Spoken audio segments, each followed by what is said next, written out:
again, everybody, and welcome to another episode of BitNote with David Collins.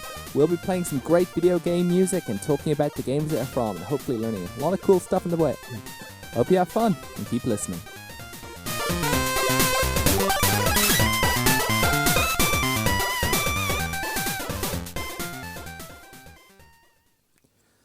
Alright, one of the things about this show is that we play a lot of old music from the early days of video games. As I may have explained before, the thing about early video games is that unlike modern video game consoles where you could pretty much take a CD or recorded music and just play it out of a video game just like you're playing it out of a MP3 player or a computer or whatever, with early video games, hardware is very limited. In order to get sound out of it, they had to actually have all these programmed chips that had all these preset sounds in it and then give instructions through the computer about which sounds to play at what time. It's one of the reasons that a lot of old video game is very recognizable. It's got a sort of a thing to it, kind of a style, chip and something distortion and sometimes digital, although not all video game tunes are like that. There's even old video game, there's a lot of different sort of sound synthesizing chips out there, so you get a lot of different sounds. The thing is, when you grow up with this sort of music and you play it in all the video games, you like it and you bop around to the beats and you don't really have anything to compare it to when you're just growing up, so you just take it as is. Sometimes after you grow up, you just wonder, how exactly does that music sound to people who, well, effectively didn't grow up with this, who find it as a new thing? I mean, do they still see everything exciting in it that I saw or that I loved about it growing up, or just do they have a slightly different take on it? And it doesn't really matter that much either way. I mean, in either case, they get to listen to the music and decide whether they like it or not, which is pretty much the same as every other music out there. And I'm glad to just have a chance to play out some of these tunes and let everyone make up their own opinions about it. But I will tell you my opinion on this next track. I was young when I played it. It was from a game that I liked. But for some reason, this song just really, really stuck in my head. I love this thing. I would just hum it to myself. Whenever I was doing anything sort of cool, I would sort of hum this tune to myself. I mean, it wasn't the only video game tune that I hummed to myself, no question. But this is the ones I really liked. It was cool, it was fun, it had a great vibe to it. It kind of really summed up, made me think of the cool things that were going on in the game it was from. So, why don't I just go ahead and play it?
Well, did you like that one? That was the surfing music from the Amiga version of California Games. The composition there was composed by Chris Grigg, who's also in the band Negativland. And there was also on the credits, it was also Karl Lehenbauer, David Hayes, Steve Hayes, Chris Ebert. And the game California Games was created by Epyx. The game was a fun one, and like I said, I really liked the way that music gave the great vibe. It was California, and this was the early 90s, well actually late 80s, so California was still cool and the land of surfers and cool dudes and sunglasses and everything, and California was kind of less known for all the drugs and the racism and all that sort of stuff, which let's not really get into right now. But the point is, it was really getting that sort of zeitgeist of a bunch of cool dudes going on a lot of fun activities, and essentially that was basically what the entire game California Games was about. You had basically 6 activities, 6 mini-games, I suppose, if you're going to use the gamer lexicon, and each of them you just played a game and each had different background music, and you played a game, you tried to get the best you could, and then go on to the next one and see how well you did there. The music I just played was from the surfing challenge. That was an okay challenge. There was kind of like this, the surf came from the left, and you had to move it along, and you had to kind of like go up and down the waves in order to get points, and sometimes I'd just do a whole spin, and every time you got a point, a whole dial thing would come up. I mean, like, a lot of times people think the stunt genre, where you do a lot of cool things and try to get as much points, kind of really came into its own with Tony Hawk in the mid-90s. But California Games, which was released in 1987, actually had a lot of that stuff going. The first stage is actually basically a half-pipe. You've got your guy on a skateboard, you go down one side and then up the other and then back down that side and back up the other, and you have to click the button on the joystick and hit the thing just at the right time to get him to spin around and get all the different points. Or most likely what would happen is you'd screw it up, you'd fall down to the middle of the pitch, you'd scrape down, your skateboard would go flying up one side of the other side of the half pipe, slide back down again, and hit you in the face. That was kind of the game it was. It was actually kind of like, not so much hard, but just, you had to figure it out and get it going. I always had trouble just figuring out how the half pipe worked, although it was probably one of those things that was pretty easy once you work it out. It was like, boy. And there were other things too. One of them was like a Footbag, which is also called hacky sack, where you had to like kick this ball up in the air and you move the guys across and try to kick it as well, and then if you basically keep the ball in the air by constantly going around. And I remember like, years later in school, suddenly there was this whole beanbag craze hit, and people were going, yeah, this is this cool game with, you gotta have this thing, and like, of course, they were sponsored by whatever candy company was doing it at the time, and they said, yeah, you gotta just keep it up in the air, and had these performers come to the school to get excited, and then like, so we'd buy candy and send away for these things, and like, as I was like trying to do it, like throw the like bag of beans up into the air and like keep it up, I was going, whoa, this is just like California Games. This is just like something that I really enjoyed in my video game world coming to life. And I think I did know that it actually probably existed before California Games, but it was still pretty exciting since that was my first thing of it. But yeah, there were other like really cool sports, like the Frisbee. The Frisbee was okay for actually throwing the Frisbee. It was like, there's a lot of games that use similar mechanics. You have to press the button at one point in time, then the thing goes back and you press it again, and that sort of stuff. But the part that was always very funny was you didn't just throw the Frisbee, but then afterwards you got control of someone who was far in the path of the Frisbee, and they had to like, pick it up at the right time. And I mean, like, they had to catch the Frisbee, and they could do a normal thing where they just land in position and actually the Frisbee gets them and they just grab it from the air. But if you do it right, it ends up the Frisbee is too close to the ground, you hit the button, they have to do a flying dive and try to grab it. And if they get it, then they're like hold it up above their head while they're face down in the ground, and it's kind of funny. So it's there's a couple of others, BMX and I think, which I always found a little tricky, and skating, which I never found fun, and I think there's one more. But it's all just a fun of great little games, take place in the California surf, and all this fun little music playing in the background and everything. I mean, it was just a fun little game or collection of 6 games, really. That was just nice to sort of get into. As much fun and as interesting my enjoyment of the game was, there were actually a lot of other people enjoyed it too. In fact, it was actually one of those games that was so popular, although, it's kind of funny. I mean, not many people are just jumping up and down and saying California 2 is the greatest game of all time, but at the time it was actually pretty damn popular. I don't talk about video game cartoon shows that much, except for that Earthworm Jim one a while back. But there was actually a cartoon series called Captain N, and it was about this guy called Kevin who gets transferred into the video game land with his dog, and they meet up with video game characters and have to defeat all these video game enemies and stuff. It was a long-running TV series, but I remember, they actually had a game based off of California Games. It was actually pretty fun. They also had an episode based off of Paperboy as well, which is a nice way of doing it. In fact, if I recall, the Paperboy one was about them teaching Paperboy how to read in a bout of irony, since it's essentially about a kid delivering papers, but he can't read or anything. And but yes, in with this California Games was mentioned on the cartoon series. And also, California Games is one of those games that got ported onto so many different platforms. I mean, like on every platform almost. Now, normally I don't like detail out the list of platforms, that a game was released on, because it's kind of boring and it's kind of technical and geeky. But just for the purposes of this game, and because it gives a brilliant snapshot of the games, consoles, and systems that are around at that time, I'll go through the list of every console that this game has appeared on. So it was released in 1987. And it was released on the Amiga, the Amstrad CPC, the Apple II, the Apple IIGS, the Atari 2600, the Atari Lynx, that was a cool little handheld, the Atari ST, the Commodore 64, MS-DOS, MSX, completely different from MS-DOS by the way, the NES, the Tandy PC IBM PC Junior, the Sega Mega Drive, aka Sega Genesis, the Sega Master System, the ZX Spectrum. And of course, since then, it's also been released on mobile phone platforms. It has been released on Nintendo's Virtual Console system, which you can download and play on various Nintendo consoles, and also on the PlayStation Network. So, yeah. I mean, that's how it was back then. If a game was popular, you ported it onto as many platforms as possible. And I mean, like, it wasn't even like these days where you've got a half chance of being developed on a technology that you can that works on multiple platforms, so you don't need to do that much work to port it. I mean, back then it would pretty much mean rewriting the entire game just for this platform, which meant the game could actually often look completely, or sound even, completely different for various platforms. Some games even have a completely different soundtrack for it. This is before we even go into how differently they could actually play compared to one version or another. And gameplay can often be about the subtle little details. I've heard that I think Atari had this new games console and they wanted to convince everyone how great it was, but so of course in order to get people interested, they got a popular game onto it, Pac-Man. But unlike today where they could probably just port the game over and it would look and sound exactly similar, they had to actually basically recode it in that platform, and it just wasn't that good and did not set a good impression. In fact, I think some people say it's the worst game of all time, but then again, that title gets bandied a lot. But anyway, how about we move on to the other track from the California Games that I really liked. This was the background tune for Footbag. Or Hacky Sack. Whichever one it's called.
Okay, So, we are actually keeping on a theme for at least the first two games of this episode, because the next music we're going to play is from another game that's a collection of diverse amount of like mini games and genres and stuff.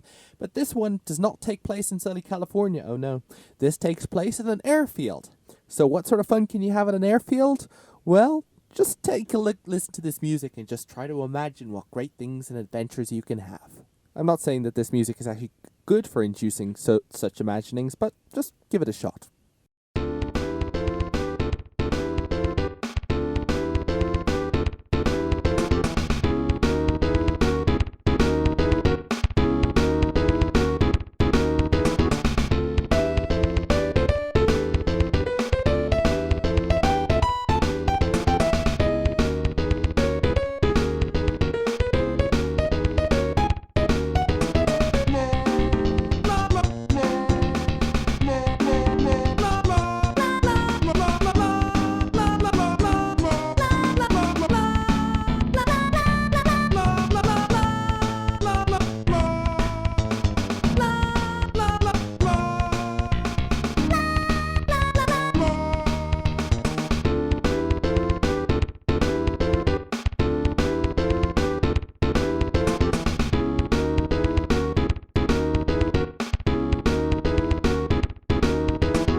And that great bit of music there was from Pilotwings for the Super Nintendo, developed by Nintendo, and it was composed by Soyo Oka, and she's a composer of a lot of other great Nintendo tunes and music and video game music of that era.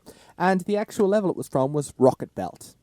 Pilotwings was a fun game. It was, like I said, released on Super Nintendo, and essentially it took place in an airfield, and you did all these crazy sort of stuff. You could go hang gliding, and you could go skydiving, and skydiving was great if you actually remembered and knew to pull the ripcord so that your paraglider opened up, and if it didn't, you'd smash into the ground, which wasn't quite as much fun.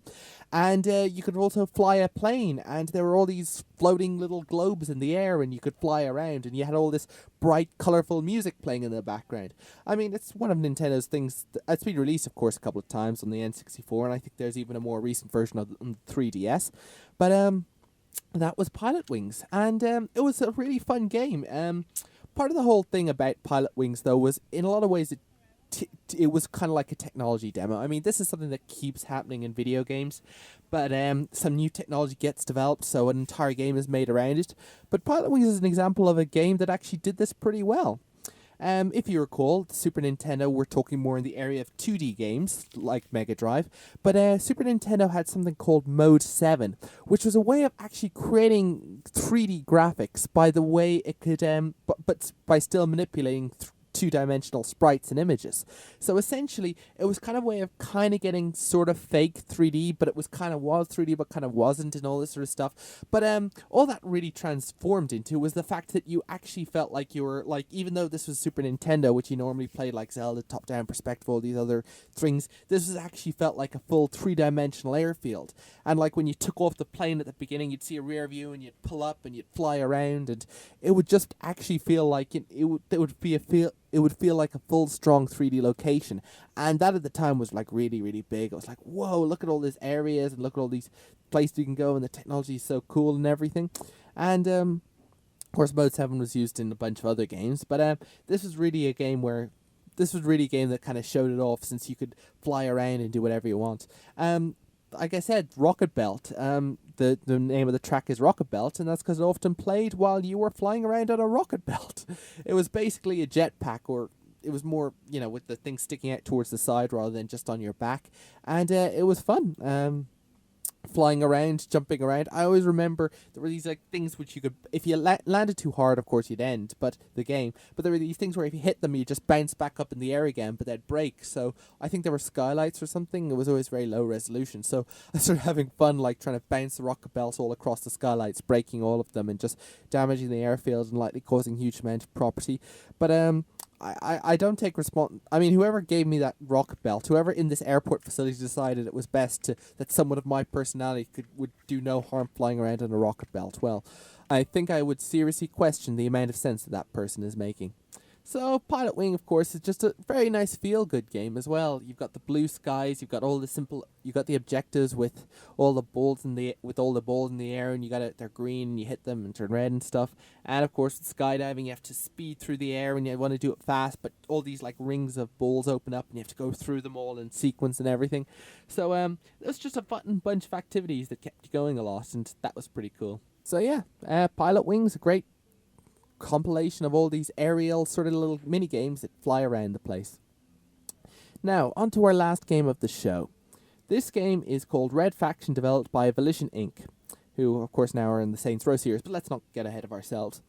Red Faction was a first-person shooter game. It was developed for the PlayStation 2 and such consoles, and I actually played it, and I may not have thought it was kind of the best game out there, but it was a fun first-person fun game where you went around. It took place on Mars, and you were just coming to the end of your mining shift, and then apparently when a guy wants to get off the shift, a security guard kills him, and suddenly this opens up a gigantic revolution with everyone running around the place and all the miners rebelling because of inhumane work conditions.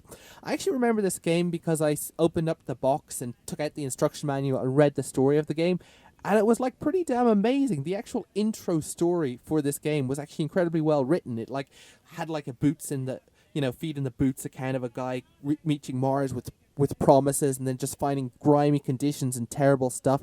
And they were even mentioning stuff about how he got to his bunks, but even his own bed wasn't his, because it was he was just sleeping on it while someone else was on his shift, and when that guy got back, he'd sleep on it. So I love the atmosphere developed and all this sort of stuff in the book.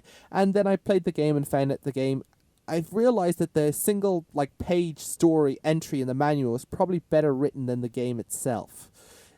I mean, it's a fine game. I mean, the dialogue gets going. There's a story about you going. There's a rogue security technician who's giving you advice, and there's this nice moment in the game where suddenly he says, "Walk into this room," and you do, and suddenly behind a set of bulletproof glass, you see him, and he says, "Hey there, that's me," and then he waves to you, and then says, "Okay, you better get back to foiling this great big corporation from subjugating all these miners and everything."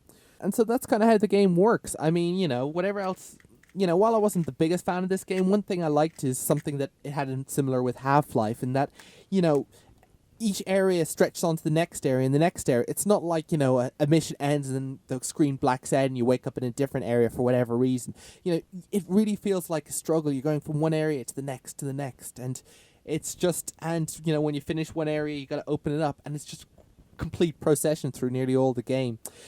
The game's other distinguishing feature was effectively another technology thing it had going, which was geomod technology, which is basically that if you threw an explosive at a bit of rock, it actually blasted open, so there was a great big hole at the rock. And this was pretty damn impressive. In fact, it is still pretty damn impressive. I mean, a lot of games back then and still now just want you to go through a process and, a set of locations. So they don't giving you too much tools of destruction to completely destroy the environment, because otherwise they might have you a locked door and they say you need a red key card and it's in that building over there through all these enemy troops. So if you could just take a gigantic rocket and blast open a hole in the wall, then it kind of defeats that whole strategy path they've got laid out for you. But Red Faction was still a little like that, but it actually had this whole thing where explosives, rockets, grenades could just blast open the wall, and sometimes you would just have to bypass a door just by blowing a great big hole in the wall beside it and such. And it was actually pretty cool how it did that. I mean, I remember one time, like, a grenade went awry and it blasted up, and then I looked down and realized that the extreme explosion had just given access to a little cavity with a bunch of power-ups in it and ammo and stuff. So it's pretty cool. So the game has went on and had a lot of sequels made out of it on the Red Faction thing, and I'm not sure any of them directly follow the plot of the first game or anything. And a lot of the future games in the series have also tried to push this destruction technology as further, like having you blow up great walls or structures and having whole things come tumbling down. Just goes to show how much fun old-fashioned destruction can be. So, I'll leave it there for now. This has been David Collins with BitNote. You can download episodes on dublinsouthfm.ie and follow us on BitNoteFM on Twitter. And I'll leave you with Faction, which was composed by Dan Wentz and plays in Red Faction. So, this is David Collins with BitNote. Thank you for listening. Oh, one other thing. The game Red Faction had these stealth sequences, and stealth is a whole huge topic in games. I'll cover them some other time.